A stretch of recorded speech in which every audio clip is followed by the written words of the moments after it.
We're going to talk about what to do when somebody counters this leg lock. Now, there's so many ways that people can counter this leg lock, but I'm going to go over the most common way that people counter it and the way that I like to counter that counter.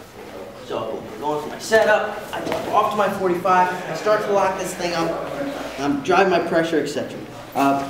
One thing that Alex can try to do from here is get up on top of me. So he can try, he gets that foot off of the hip. See how my foot's no longer on his hip? And now he's going to try to climb up on top. If he's successful here, he's driving past or through my leg. He's coming up. I gotta come back and retain my guard somehow and save myself so he doesn't mount me. Really embarrassing if you get mounted from an Achilles. Usually he's not going to get to mount, but he will squash the lock itself, and now you got to scramble on bottom. So I was just on top. I'd like to make sure I don't get swept against, so I'm still going to go for my finish here. Boom. As I'm here, if he knocks this foot off, yes, push it to the ground. This makes it significantly harder for me to finish. It's not impossible, but the fact of the matter is, an Achilles lock involves tension. So tension, as defined in like physics, is the pulling apart of 2 points. So this would really be compression, generally. We'd see that as like compression when I'm squeezing something. So I do have compression on that foot, don't get me wrong. This is important. But this stretch is ultimately the big muscle groups that get the tap. Tension is what gets the tap here. Compression sets it up, but tension gets the tap. So I need to be able to derive that tension off of something.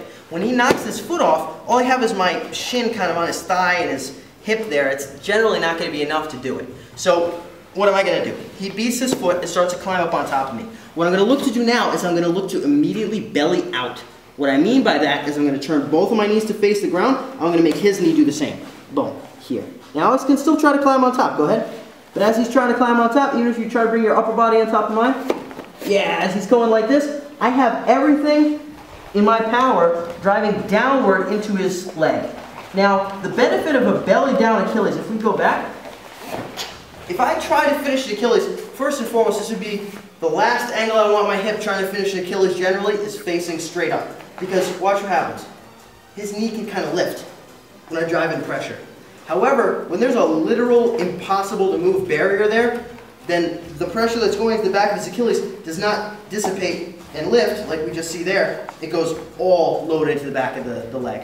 Plus I have all of my weight dropping behind it too. So a belly down Achilles is going to be as much pressure as I can drive without even needing this for the tension. I just have my weight dropping down. So we belly out. I'm here, he pushes that foot off. Yep, tries to come up on top. I'm going to belly down. Look, I keep my grip. I still try to keep it high to the chest. And now I'm going to drop my hips straight down to the mat. Boom. Really bad finish. This will work even if my foot was across. There's variations of Achilles where I'm here. He pushes this foot off. Same thing. He's trying to climb up on top. I belly down. Yeah, quick tap. Even if trying to climb up, like try to get your arms almost around my neck, Alex. Yeah, like guys will be here, and I'll still have this thing locked and be able to get the finish. The finals of the Nogi Pan Ams over there, same situation. I dropped back from Achilles, I was here, he shoved that leg immediately off, he knew exactly what was going on, he wasn't going to have that happen, started to climb up on top, I was like, oh, bail, right here.